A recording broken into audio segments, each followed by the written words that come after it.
Jadi saya sekarang mau sampaikan kepada saudara satu firman Tuhan dari Roma pasal 8 ayat 26 sampai 30. Di sini saya beri judul Roh Kudus memanggil, membenarkan, dan memuliakan kita. Roh Kudus memanggil, membenarkan, dan memuliakan kita. Jadi beberapa minggu ini kita telah menikmati khotbah seri tentang Roh Kudus. Yang pertama, Roh Kudus menginsapkan dunia akan dosa, kebenaran, dan penghukuman.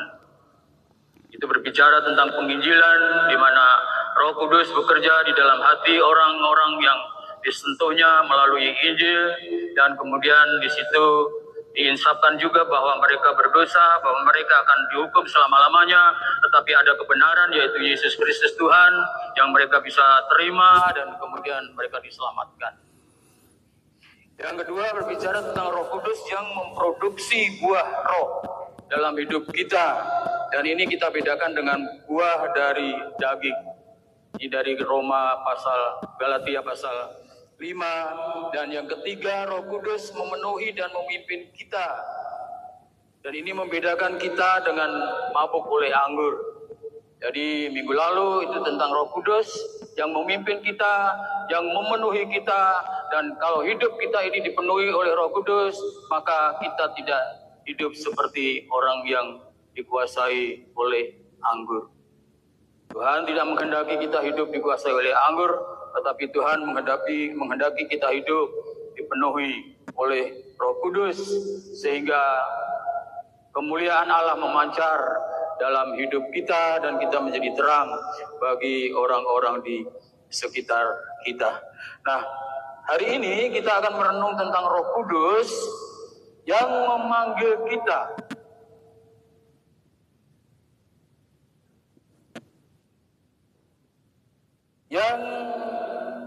Yang menyertai kita hingga sampai ke tujuan akhir panggilan Allah bagi kita. Kita nanti akan melihat dari panggilan pertama oleh Roh Kudus di dalam hidup kita, kemudian Roh Kudus itu bekerja di dalam hidup kita, dan pada akhirnya nanti Roh Kudus itu mempermuliakan kita ketika Yesus Kristus datang untuk yang kedua kalinya. Jadi kita akan melihat dulu ada dua jenis panggilan dalam Alkitab, yaitu panggilan umum dan panggilan khusus. Berdengung. Panggilan umum dan panggilan khusus. Secara umum semua orang dipanggil, tetapi secara khusus sedikit orang yang dipilih. Ini kita perhatikan nanti. Secara umum semua orang dipanggil untuk memuliakan Tuhan. Secara umum semua orang dipanggil melalui Injil untuk bisa datang kepada Kristus. Tetapi secara khusus sedikit saja orang yang bisa datang kepada Kristus karena dipilih oleh Kristus. Saya kutip ayatnya di dalam Matius 22 ayat 14. Sebab banyak orang yang dipanggil, tetapi sedikit yang dipilih. Banyak orang yang dipanggil di seluruh dunia ini, tetapi sedikit orang yang dipilih. Banyak orang yang dipanggil di seluruh Papua ini, tetapi sedikit orang yang dipilih. Banyak orang dipanggil di Jayapura ini, tetapi sedikit saja orang yang dipilih. Nanti kita akan merenung, apakah saudara, Bapak Ibu Saudara di tempat ini termasuk orang yang dipanggil secara umum saja, yang sebenarnya tidak selamat, atau kita yang dipanggil secara khusus bahwa kita diselamatkan sampai pada kita dimuliakan di dalam Yesus Kristus Tuhan kita. Panggilan khusus untuk sedikit orang disebut secara teologisnya effective calling. Panggilan yang efektif. Panggilan yang terjawab, panggilan yang diresponi oleh kita, atau panggilan yang berhasil, atau panggilan yang tak dapat ditolak atau iresis. irresistible calling. Jadi ada panggilan umum dan panggilan khusus, dan panggilan khusus itu adalah panggilan yang tidak dapat ditolak. Pertanyaannya adalah, apakah kita, apakah saudara termasuk yang terpanggil secara khusus? Saya akan memberi contoh seperti ini, sederhana saja.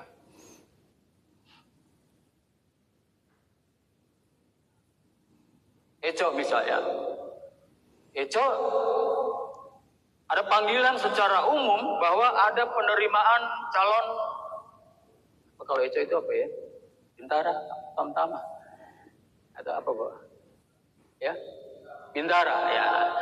Diumumkan oleh pemerintah atau oleh negara atau oleh instansi bahwa ada penerimaan calon bintara. Diumumkan pada semua, tetapi ada orang yang mendaftar, ada orang yang tidak mendaftar. Nah, orang yang mendaftar itu masuk ke dalam kategori nanti akan memenuhi sebagai effective calling apa tidak. Nah, ternyata Eco kemudian masuk seleksi, masuk ujian dan diterima, dan kemudian masuk ke pendidikan dan sudah dilantik kemarin itu, dan kemudian masuk ke dalam pendidikan lagi, dan sekarang kita tinggal menunggu penempatan. Kira-kira seperti itu yang saya ketahui. Nah, pada awalnya adalah panggilan itu ditujukan kepada semua orang untuk masuk sebagai tamtama, tetapi hanya orang-orang seperti Eco yang disebut sebagai terpanggil secara khusus karena dia sudah mendaftar, karena dia sudah mengikuti tes, karena dia sudah lulus dan kemudian sudah ikut mengikuti pendidikan, dan kemudian dia sekarang mengikuti pendidikan lebih lanjut. Ya, saya berharap Pano termasuk orang yang dipanggil secara khusus ya, menjadi polisi ya. Sudah selesai hasilnya? Ya. Itu gambaran tentang panggilan umum dan panggilan khusus.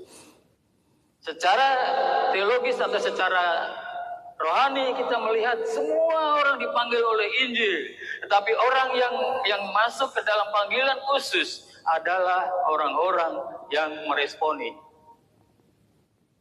melalui percaya kepada Tuhan Yesus, kemudian menjadi orang yang percaya, menjadi orang yang diselamatkan, kemudian terus-menerus meresponi panggilan Roh Kudus itu untuk apa? Untuk dibenarkan, untuk diproses dalam hidupnya, dan akhirnya kita yang memperoleh panggilan khusus, effective calling itu akhirnya akan tiba pada panggilan untuk dimuliakan pada waktu kedatangannya yang kedua kali.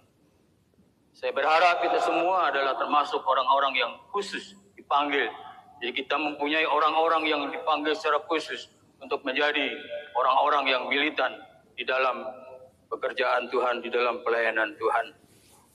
Nah, nas kita Roma 8, 26-30 merupakan peneguhan bagi kita yang telah menerima panggilan yang terjawab bahwa Allah sedang bekerja dalam hidup kita.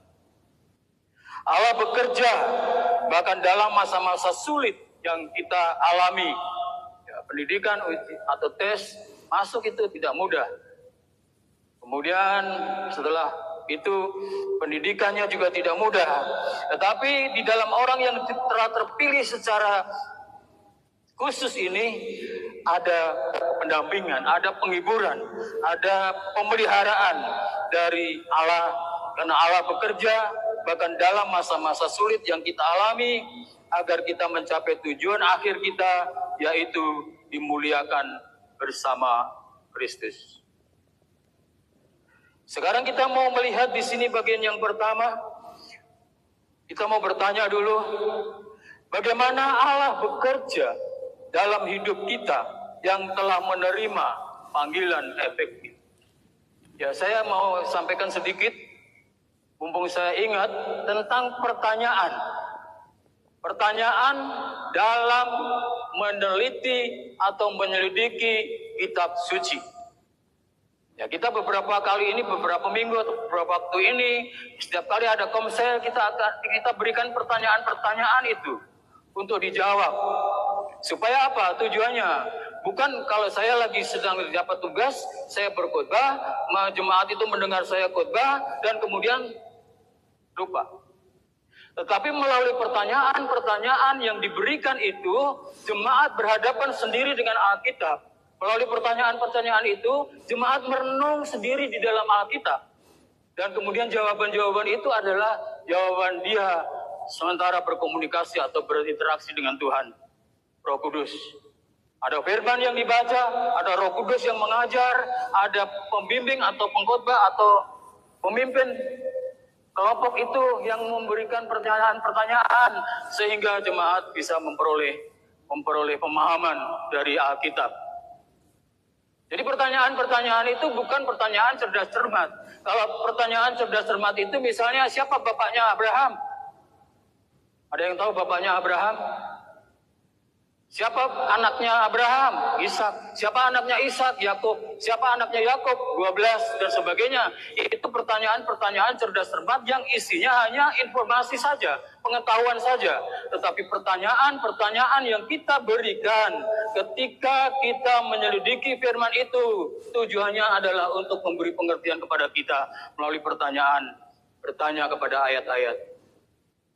Semakin kita banyak bertanya kepada ayat-ayat, semakin pengertian masuk ke dalam diri kita, dalam hidup kita.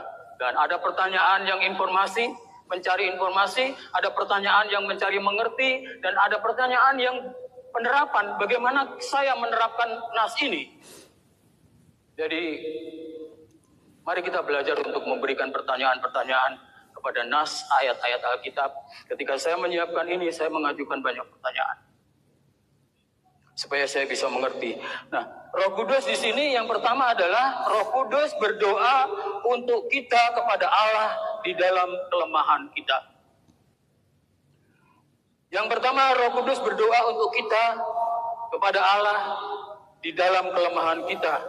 Roh Kudus berdoa dalam konteks penderitaan orang-orang kudus di sini. Untuk apa Roh Kudus berdoa? Konteksnya adalah orang-orang kudus, orang-orang percaya menghadapi penderitaan. Dan itu bukan penderitaan yang sia-sia, tetapi penderitaan yang akan diganti dengan kemuliaan. Kalau kita sudah mendaftar, lulus tes, kemudian berpendidikan, semua kesulitan-kesulitan dalam pendidikan itu adalah untuk melangkah kita bisa maju, agar kita sesuai dengan tujuan dari pemanggilan kita untuk berada di dalam institusi itu. Saya mau mengajak lihat ayat 18 dari nas kita sebelumnya. Sebab aku yakin, ayat 18, bahwa penderitaan zaman sekarang ini tidak dapat dibandingkan dengan kemuliaan yang akan dinyatakan kepada kita. Secara umum, secara garis besar di sini penderitaan yang kita alami sekarang ini sebagai orang percaya itu bukan penderitaan yang sia-sia. Karena apa? Karena itu akan diganti dengan kemuliaan yang akan datang. Dalam kondisi yang berat, biasanya kita lemah untuk berdoa. Dalam kondisi yang susah, sukar, biasanya kita sulit untuk berdoa. Bahkan kita tidak tahu apa yang harus kita doakan. Sudah terlalu berat beban di sini. Kita tidak tahu apa lagi yang harus kita doakan. Mungkin kita hanya bisa menangis. Menangis pun sudah tidak bisa. Kita hanya bisa mengeluh kepada Tuhan. Mengeluh pun kita tidak tahu apa yang kita keluhkan. Mungkin saudara pernah mengalami hal seperti itu? Atau belum? Kalau belum, saudara bilang sama Tuhan, Tuhan saya mau mengalami itu. Bagaimana saya menangis? Tidak tahu lagi apa yang harus saya lakukan. Saya menangis apalagi dilakukan. Tidak tahu lagi apa yang harus saya doakan. Saya menangis karena tidak tahu lagi apa saya harus mengeluh bagaimana. Akhirnya kita hanya bilang, Tuhan aku berserah kepadamu. Kita melihat kita itu ketika kita menderita itu, kita itu cenderung seperti kanak-kanak yang bodoh, yang suka merengek. Biasanya kita kalau berada di dalam penderitaan kita merengek. Menangis kepada Tuhan, betapa malang nasibku ya Tuhan. Kenapa kau izinkan ini terjadi ya Tuhan? Itu kita semua itu mempunyai kelemahan seperti itu. Ketika menghadapi penderitaan di dalam hidup kita merengek, kita cengeng kepada Tuhan. Tetapi Tuhan mengizinkan kita sampai pada titik kita tidak bisa berdoa, tidak bisa mengeluh, tidak bisa cengeng, tidak bisa menangis lagi. Dan inilah penghiburan kita, bahwa Roh Kudus berdoa untuk kita. Di bagian yang pertama, Roh Kudus berdoa untuk kita, ayat 26 dari nas kita. Demikian juga Roh membantu kita dalam kelemahan kita, sebab kita tidak tahu bagaimana sebenarnya harus berdoa, tetapi Roh sendiri berdoa untuk kita kepada Allah yang dengan keluhan yang tidak terucapkan. Keluhan bukan tidak terucapkan, sudah tidak bisa mengeluh lagi. Doa sudah tidak bisa kita katakan lagi kepada Tuhan, tidak tahu apa yang lagi yang didoakan. Tetapi di sini dikatakan Roh membantu kita dalam kelemahan kita, sebab kita tidak tahu bagaimana sebenarnya harus berdoa, tetapi Roh sendiri berdoa untuk kita kepada Allah. Bagian penghiburan kita yang pertama yang menarik adalah Roh sendiri berdoa kepada Allah untuk kita. Kita yang sudah tidak bisa mengeluh, Roh itu yang mengeluh kepada Allah. Yang saya mau sampaikan kepada saudara, Tuhan Yesus berada di surga sebagai apa? Saat ini Tuhan Yesus berada di surga itu sebagai pendoa syafaat bagi saudara. Di hadapan Allah, kita berbicara secara manusia, Yesus Kristus ada di hadapan Allah Bapanya, dan dia melihat ke bawah bahwa yang namanya Budi Kasmanto hambanya itu, dia sedang dalam keadaan menderita, dia dalam keadaan yang sangat berat, yang sangat susah, sehingga tidak bisa menangis lagi, tidak bisa berdoa lagi, tidak bisa mengeluh lagi. Dan Roh Tuhan Yesus sebagai pendoa syafaat berdoa untuk saya, untuk saudara. Kalau saudara sudah tidak bisa berdoa, Tuhan Yesus sebagai juru syafaat itu berdoa untuk saudara. Bukan hanya itu saja, sebagai penolong di sini Roh Kudus berdoa untuk kita di dalam hati. Sebagai penghibur, Roh meredam ketakutan-ketakutan kita dan membantu kita mengatasi hal-hal yang mengecilkan hati kita. Sekali lagi, ketika kita berada di dalam keadaan yang susah, sangat susah, sulit, sangat sulit, sukar, sangat sukar, dan kita sudah tidak bisa menangis, tidak bisa berdoa, Yesus Kristus yang ada di sebelah kanan Bapa itu, yang ada di hadapan Bapa itu, berdoa untuk kita kepada Bapa. Bukan hanya itu, Tuhan Yesus yang di surga, yang Roh Kudus yang ada di dalam hati saudara dan saya ini, dia berdoa juga kepada Allah, berdoa untuk kita. Roh Kudus itu sebagai penghibur, dia menghibur kita. Kalau hati saya sedang kecil, hati saya sedang ngambul, hati saya sedang ngambek, hati saya sedang cengeng, hati saya sedang tidak karu-karuan, Tuhan berdoa, mendoakan saya dan saudara kepada Tuhan, kepada Allah. Artinya kita melihat bahwa ketika Tuhan memanggil kita itu, dia tidak membiarkan kita untuk berjuang sendiri, tetapi dia memimpin kita. Memimpin dalam kehidupan kita, bahkan dalam kesulitan kita, bahkan dia Roh Kudus mendoakan kita. Tidak hanya mendoakan, tetapi Roh Kudus juga mengajar kita untuk berdoa sesuai dengan kehendak Bapa. Bapak Ibu, kita sering berdoa itu sesuai dengan kehendak kita. Betul ya? Sesuai dengan keinginan kita. Sesuai dengan keinginan kita untuk memanjakan hidup kita ini. Tetapi Roh Kudus ini mengajar kita untuk berdoa sesuai dengan kehendak Bapa. Sebagai pengajar, Roh mengingatkan kita akan firman Tuhan dan mengajar kita apa yang harus kita doakan. Kita mempunyai keinginan-keinginan yang bertentangan dengan kehendak Allah, dan keinginan itu tidak datang dari Roh. Maka Roh perlu mengajar kita berdoa. Jadi begini, ketika saya sudah tidak bisa berdoa, tidak bisa menangis, tidak bisa mengeluh, Roh itu berdoa untuk saya, tetapi Roh itu juga mengajar saya, pikiran saya, hati saya, mengingatkan akan firman Tuhan kepada saya. Firman Tuhan yang pernah saya baca, firman Tuhan yang pernah saya dengar. Dalam keadaan yang sakit, dalam keadaan yang menderita seperti itu, Roh mengingatkan kita, mengajar kita untuk mengetahui firman Tuhan. Sehingga kita bisa berbicara kepada Tuhan, bisa memohon kepada Tuhan, bisa berdoa kepada Tuhan dengan sesuai firman-Nya. Ini bagian yang benar. Kita percaya bahwa doa orang percaya didengar oleh Tuhan. Betul, amin. Kita percaya bahwa dengan iman kita berdoa, kita pasti dikabulkan, benar. Tetapi hari ini, siang ini kita belajar bagaimana kita berdoa sesuai dengan kehendak Tuhan. Ayat 27.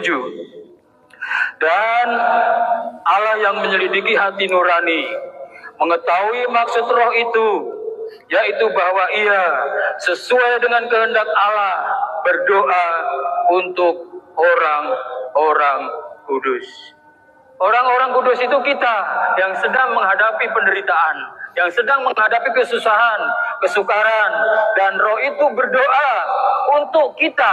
Tetapi mari kita melihat, yaitu bahwa ia sesuai dengan kehendak Allah. Bagian ini bagian sangat penting dari doa kita.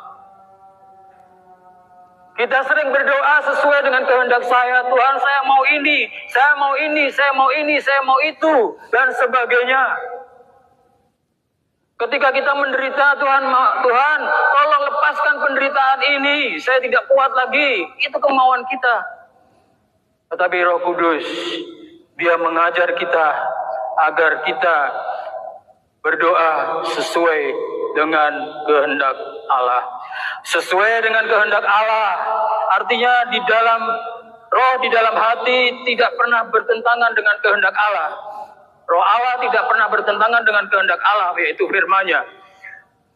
Roh meleburkan kehendak kita dengan kehendak Allah. Jadi ketika kita berdoa yang tidak sesuai dengan kehendak Allah, kita berdoa sesuai dengan kemauan sendiri, Roh itu mengajar kita agar kita berdoa sesuai dengan kehendak Tuhan, dan akhirnya Roh itu melebur, kehendak Allah itu melebur di dalam hidup kita, di dalam roh kita, oleh Roh Kudus yang ada di dalam kita, dan akhirnya kita bisa berdoa, biarlah kehendak-Mu jadi. Bukan keinginanku, bukan ambisiku, bukan nafsuku yang akan terjadi, tapi Tuhan, biarlah kehendak-Mu yang jadi di dalam kehidupan kami. Kehidupanku, Lukas 22 ayat 42, suatu contoh yang bagus dari Tuhan Yesus sendiri. Lukas 22 ayat 42, ya Bapakku, jikalau Engkau mau, ambillah cawan ini daripadaku, tetapi bukanlah kehendakku, melainkan kehendak-Mu lah yang terjadi. Ini contoh doa yang paling indah dari kehidupan kita. Sementara Tuhan Yesus akan menghadapi salib yang sangat mengerikan. Tuhan Yesus menghadapi pembenci-pembencinya yang ingin membunuh dengan pembunuhan yang keji. Tuhan tahu itu, dan Dia berkata kepada Bapa, Bapa, kalau Engkau mau, pindahkan cawan ini. Tetapi bukan kehendak-Ku yang jadi, tapi kehendak-Mu yang jadi. Ini contoh teladan bagi kita. Kalau kita menderita, kalau kita berkekurangan atau kalau kita berkesusahan, kita bilang sama Tuhan, Tuhan, kalau Engkau kehendaki penderitaan ini lalu, biarlah lalu. Tapi kalau aku harus menanggungnya, biarlah Engkau beri kekuatan kepadaku, biarlah kehendak-Mu yang jadi di dalam kehidupanku, kehidupan kami. Sekarang yang kedua, Roh Kudus bekerja untuk kebaikan kita. Yang pertama tadi Roh Kudus bekerja, berdoa untuk kita. Sekarang Roh Kudus bekerja untuk kebaikan kita. Segala sesuatu yang Allah lakukan melalui Roh Kudus merupakan pemeliharaan bagi kita demi kebaikan kita. Ayat 28, ayat yang terkenal ini bagi kita. Mungkin kita sudah menghafalnya. Kita tahu sekarang, atau kita baca bersama-sama. Ayat 28. Kita tahu sekarang bahwa Allah turut bekerja dalam segala sesuatu untuk mendatangkan kebaikan bagi mereka yang mengasihi Dia, yaitu bagi mereka yang terpanggil sesuai dengan rencana Allah. Mari kita perhatikan Bapak-Ibu sekalian. Subjek dari nas ini adalah, ayat ini adalah Roh Kudus. Bukan Tuhan Yesus. Tuhan Yesus berada di surga. Bukan Bapa. Bapa tidak pernah menampakkan diri, menyatakan diri. Tetapi Roh Kudus di sini yang bekerja, yang melakukan segala sesuatu itu. Roh Kudus bekerja untuk mendatangkan kebaikan rohani dan kekal bagi kita. Kebaikan duniawi atau sementara diberikan kepada siapa saja.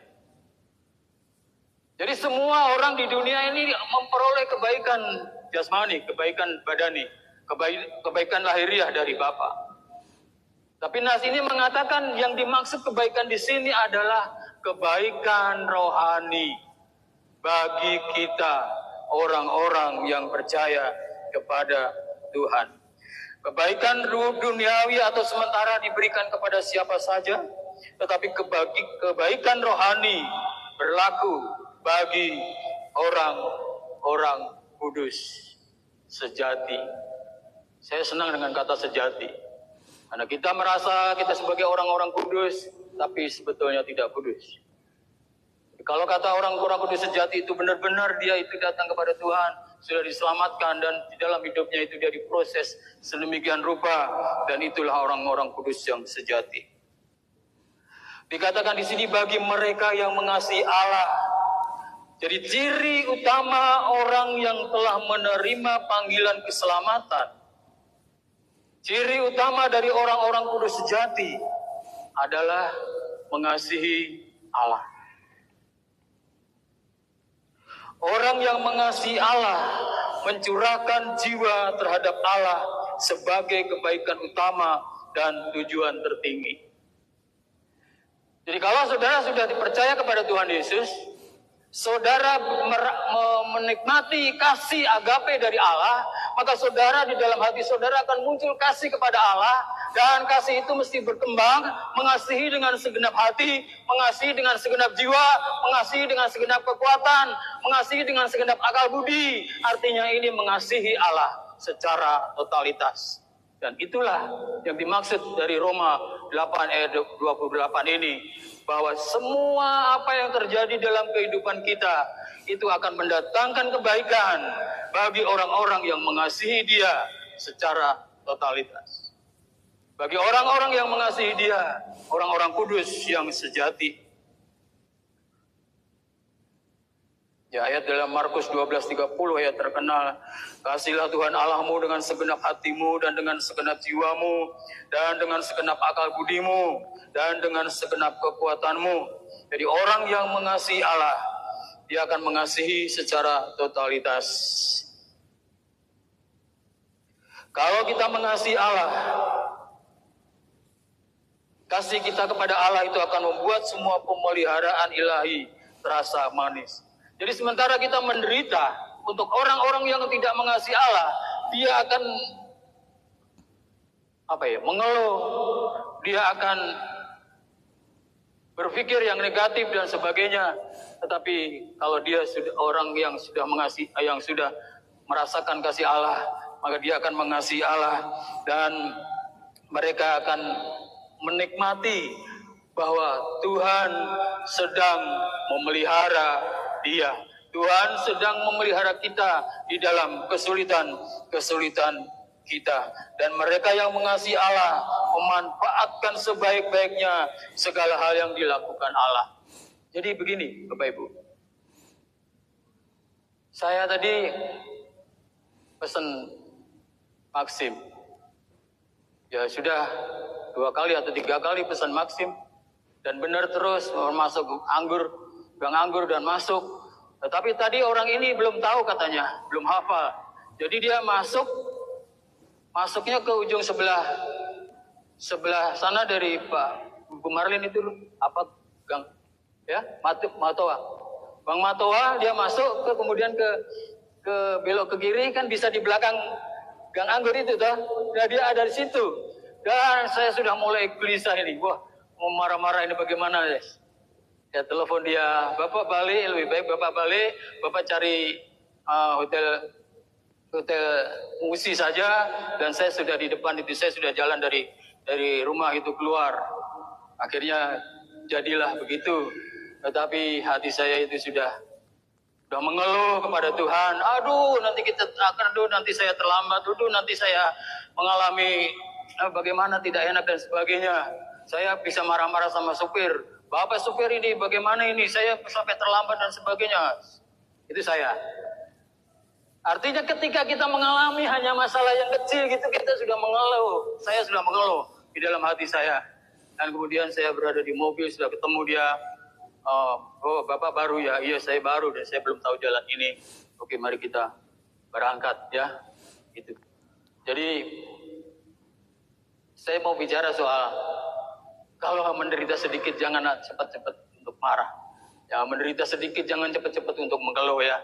Ayat kita berbicara tentang penderitaan yang sangat besar dan kita tidak boleh mengeluh, tetapi tahu bahwa Tuhan berdoa untuk saya, Tuhan bekerja untuk saya, mendatangkan kebaikan bagi kita. Dan semua kebaikan Tuhan itu mengalir melalui Roh Kudus di dalam hidup kita. Dan segala sesuatu terus bekerja dalam sesuatu kerjasama satu sama lain untuk suatu kebaikan. Apa artinya? Ketika kita menderita, kita tahu bahwa Tuhan itu Maha Pengasih. Kita tahu bahwa Tuhan itu berdoa untuk saya. Kita tahu bahwa Tuhan itu memelihara saya. Kita tahu bahwa itu semua terjadi itu untuk kebaikan saya. Dan ketika kita tahu segala hal tentang itu semua, maka itu bekerja dalam hidup kita. Ada sesuatu yang indah, kemuliaan yang akan diberikan Tuhan melalui ibadah kita, melalui kesulitan di dalam hidup kita. Dan Bapak Ibu dan Saudara sekalian, mari perhatikan, kebaikan tertinggi adalah keserupaan dengan Kristus. Ini kebaikan tertinggi secara rohani adalah menjadi serupa dengan Kristus. Kebaikan Tuhan tertinggi bukan berupa kemakmuran, bukan berupa keberhasilan, bukan berupa ketenaran, bukan berupa kesehatan yang prima, tetapi kebaikan Tuhan yang tertinggi adalah menjadi serupa dengan Kristus. Nanti kita melihat apa artinya, maksudnya. Keserupaan dengan Kristus adalah rencana Allah bagi setiap orang percaya yang tak dapat digantikan dengan apapun. Ketika kita dipanggil menjadi orang percaya, kita masuk ke dalam penderitaan-penderitaan, kita diproses sedemikian rupa. Untuk apa? Menuju kepada kebaikan yang sempurna, kebaikan puncak, yaitu kemuliaan kita, keserupaan kita dengan Kristus. Dan keserupaan dengan Kristus itu tidak bisa digantikan oleh apapun di dunia ini. Apa itu? Saudara sebut sendiri. Dan bilang sama Tuhan, Tuhan, kemuliaanku, kasih sayangmu kepadaku akan tak ganti dengan ini. Tidak bisa. Kita tidak bisa bilang seperti itu.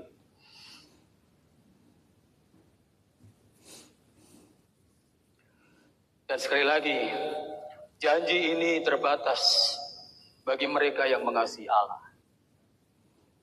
Kalau saudara tidak mengasihi Allah, saudara tidak tahu.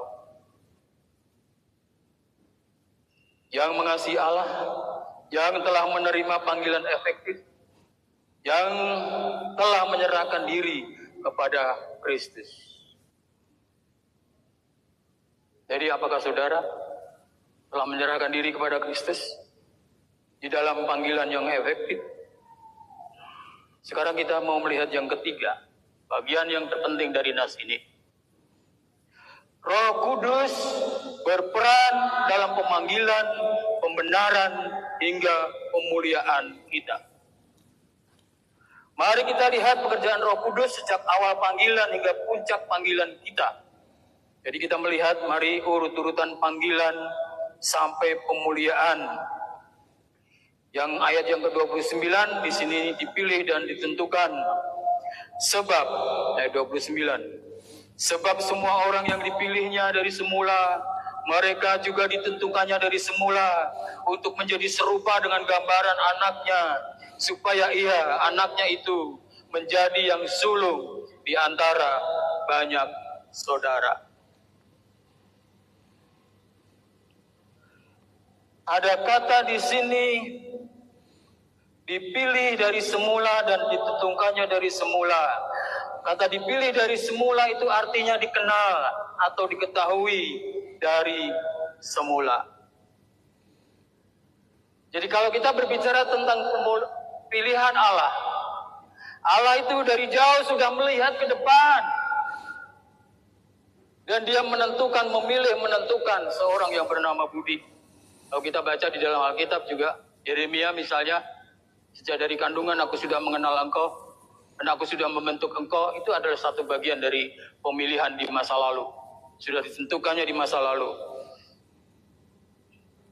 Artinya Allah memiliki hubungan pribadi dan intim dengan orang yang dipilihnya. Jadi kalau saya pada siang hari ini berada di sini, itu bukan kebetulan. Semua itu sudah ditetapkan Allah, ditentukan Allah dari jauh. Dari sebelum saudara lahir, dari sebelum saya lahir, dari jauh sekali sudah ditetapkan peristiwa atau kejadian di tempat ini. Itu pengertiannya. Allah melihat, mengenal saya. Allah melihat, mengenal saudara. Ditentukan dari semula itu ada rencana penebusan yang telah ditetapkan sebelumnya, yang dilaksanakan pada waktunya.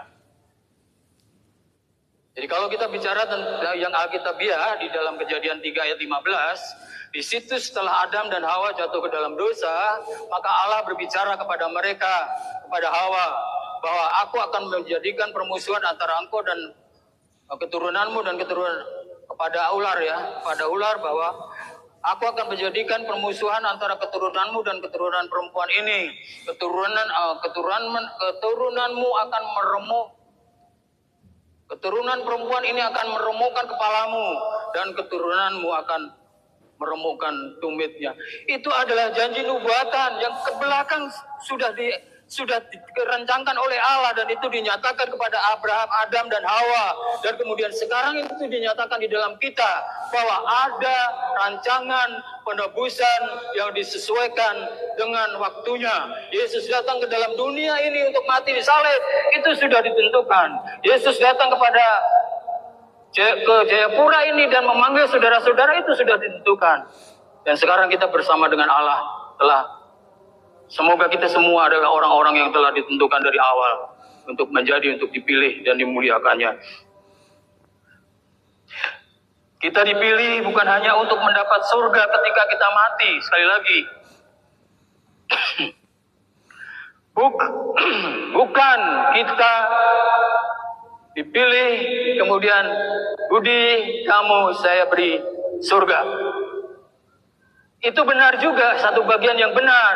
Tetapi bagian yang penting adalah untuk apa? Bukan hanya sekedar mendapat surga ketika kita mati, namun juga keserupaan dengan Kristus di waktu sekarang. Artinya sekarang ini kita diproses untuk menjadi serupa dengan Kristus. Apanya itu? Gondrongnya. Sekarang di sini tidak ada orang gondrong ya. Dulu waktu saya masih muda suka berbicara kepada orang-orang gondrong. Allah memanggil kita untuk menjadi serupa dengan Kristus, bukan gondrongnya, bukan kuasa-kuasanya yang bisa jalan di atas air dan sebagainya, tetapi apa? Terutama adalah karakter. Mari kita berbicara tentang buah roh. Buah roh itu dimiliki oleh Kristus dengan sempurna, dan itu diberikan kepada kita yang percaya. Kita yang percaya semakin hari semakin dibuat untuk berbuah-buah. Tetapi selain itu adalah kita serupa dengan Kristus, dengan visinya, dengan misinya. Visi Kristus apa? Semua bangsa akan bertekuk lutut, semua lidah akan mengaku bahwa Yesus Kristus adalah Tuhan dan bagi kemuliaan Allah Bapa. Itu visi dari Tuhan Yesus. Dan kalau kita menjadi serupa dengan Kristus sekarang ini, berarti kita juga memiliki visi itu. Semua lutut akan bertelut menyembah Yesus. Semua lidah akan mengaku bahwa Yesus Kristus adalah Tuhan bagi kemuliaan Allah Bapa.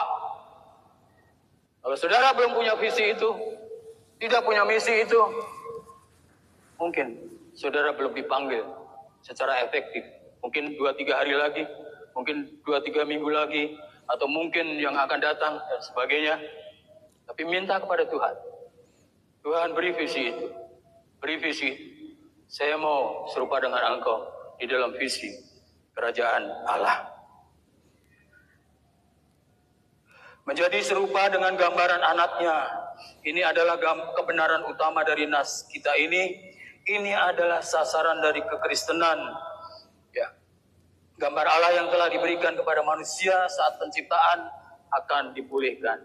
Jadi ketika kita orang kita berdosa, kita ini orang berdosa, kemudian mendengar Injil dan kita percaya Yesus Kristus, kita ini diproses untuk menjadi semakin serupa dengan Kristus. Kita menjadi manusia baru, dan manusia lama kita saat penciptaan itu diubahkan menjadi manusia baru di dalam Yesus Kristus.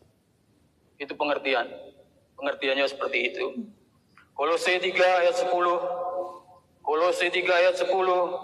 Dan telah mengenakan manusia baru yang terus-menerus diperbaharui untuk memperoleh pengetahuan yang benar menurut gambar haliknya.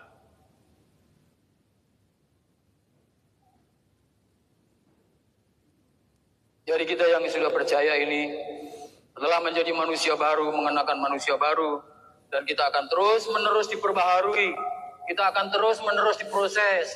Visi-visi yang masih bengkok diluruskan, misi yang masih bengkok diluruskan, pandangan ke depan yang masih bengkok diluruskan, motivasi pelayanan yang masih bengkok diluruskan.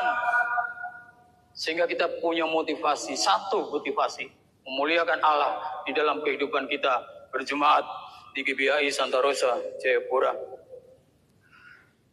Di sini kita melihat Yesus menjadi yang sulung di antara saudara.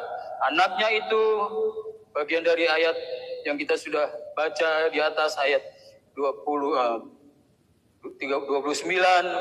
Anaknya itu menjadi yang sulung di antara banyak saudara. Itu menunjuk pada Yesus sebagai kepala dari bangsa yang baru, jalur dari berkat Allah Bapa bagi keluarga iman. Arti Yesus sebagai yang sulung itu adalah bahwa Yesus adalah Bapa atau kepala dari gereja.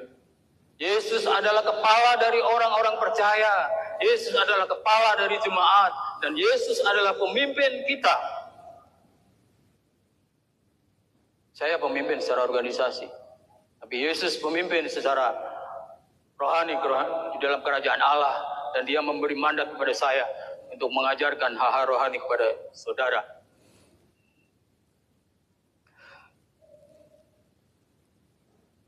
Kemudian kita melihat ditentukan, dipanggil, ayat 30, dan mereka yang ditentukannya dari semula, mereka itu juga dipanggilnya. Dipanggil sekali lagi di sini, dipanggil dengan panggilan efektif atau panggilan rohania, panggilan sampai ke hati oleh pemberitaan Injil. Injil kita dengar bukan hanya di telinga atau masuk pikiran dan kemudian hilang, tapi masuk ke dalam telinga, masuk ke dalam hati, diproses lagi di dalam akal budi kita, akhirnya merumuskan suatu buah iman, keyakinan iman bahwa Yesus Kristus adalah juru selamat dan saya layak untuk menyerahkan hidup saya kepada Tuhan. Untuk apa? Untuk kemuliaan Dia.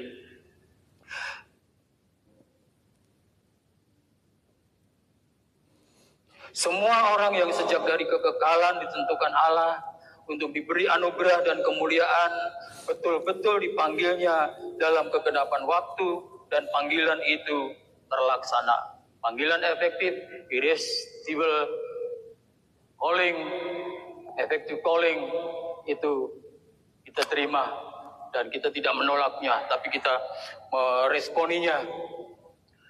Kita dipanggil kepada apa yang untuknya kita dipilih. Untuk apa? Nanti kita melihat sekarang ini untuk pembenaran, dibenarkan kita dan diproses, dan nanti kita akan sampai kepada kita dipanggil dan dipilih untuk kita dimuliakan. Sehingga ini penting, satu-satunya cara untuk memastikan bahwa kita dipilih adalah dengan memastikan bahwa kita menjawab panggilan itu. Jadi kalau tadi ada pertanyaan, apakah saudara termasuk orang-orang yang sudah dipanggil secara khusus dengan effective calling, dengan irresistible calling, dengan panggilan yang tidak terbantahkan, yang teresponi oleh kita? Jawabannya adalah pastikan bahwa saudara menjawab panggilan itu.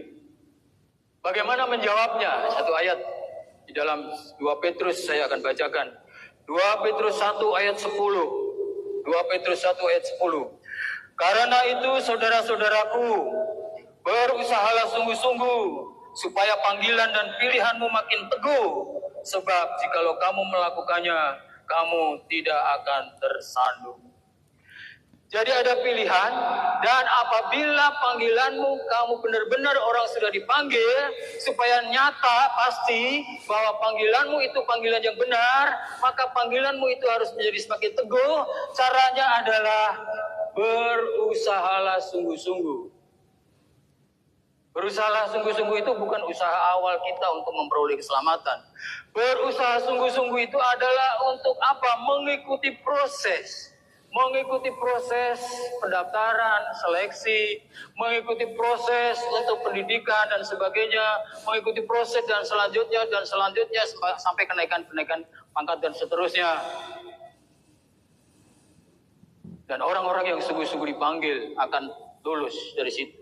Demikian juga di dalam hal rohani, orang-orang yang sungguh-sungguh dipanggil akan mengikuti proses ini untuk diproses sedemikian rupa.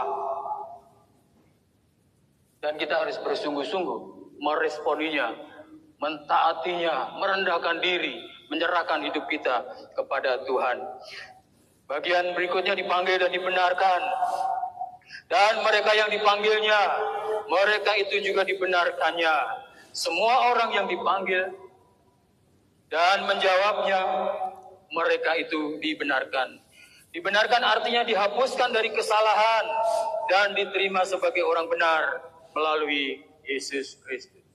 Jadi pembenaran itu adalah Adam dan Hawa jatuh ke dalam dosa, dan semua orang ini adalah orang berdosa. Semua orang itu karena berdosa maka dia akan dihukum di dalam maut, tetapi Yesus Kristus datang untuk memanggil kita untuk diselamatkan, untuk membenarkan kita. Ini pembenaran.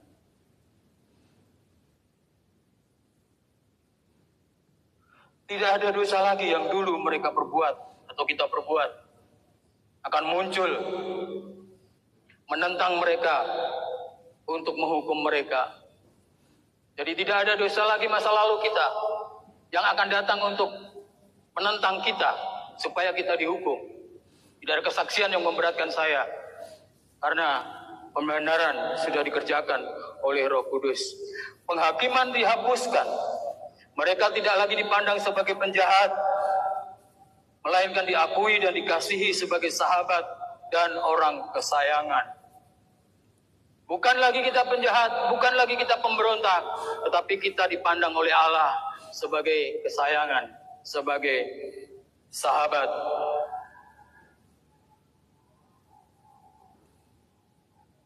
Tidak ada orang yang dibenarkan seperti itu selain mereka yang dipanggil dengan berhasil. Ini kebahagiaan kita.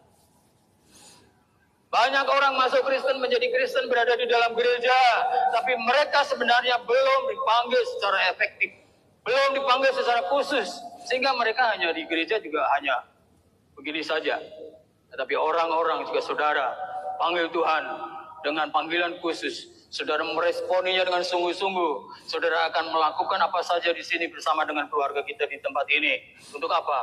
Untuk kita diproses, diperbaharui terus-menerus di dalam gereja ini, dan nama Tuhan semakin dipermuliakan di dalam kehidupan kita, baik secara pribadi, keluarga, maupun jemaat ini. Dan mereka yang menolak panggilan Injil tetap bersalah dan berada di bawah murka Allah. Mari kita mendengar bagian yang terakhir.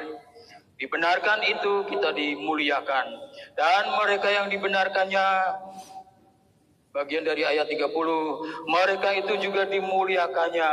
Dan dimuliakannya ini adalah pemenuhan keselamatan orang percaya.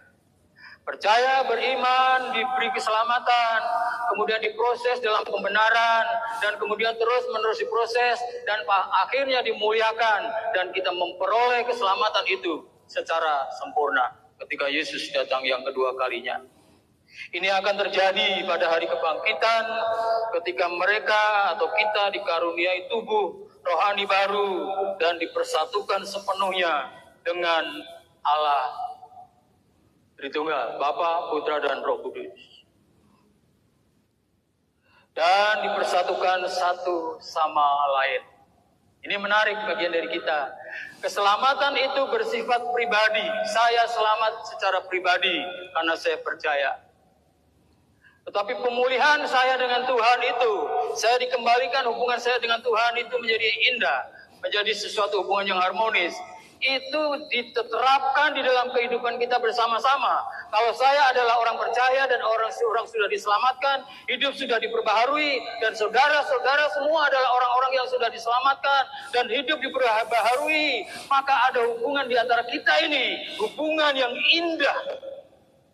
Kita diproses, hubungan kita sampai hari ini, apakah benar-benar indah?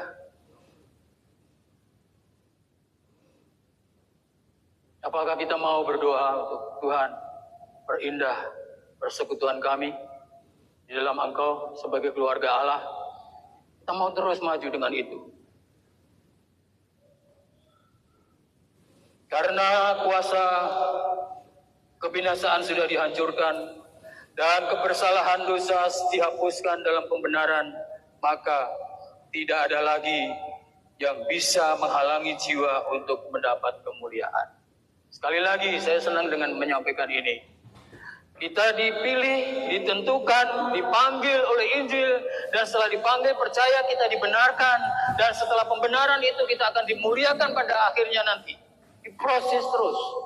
Semakin hari semakin indah, dan dalam pembenaran itu tidak ada lagi penghalang yang menghalangi kita untuk dimuliakan, untuk menjadi serupa dengan Kristus.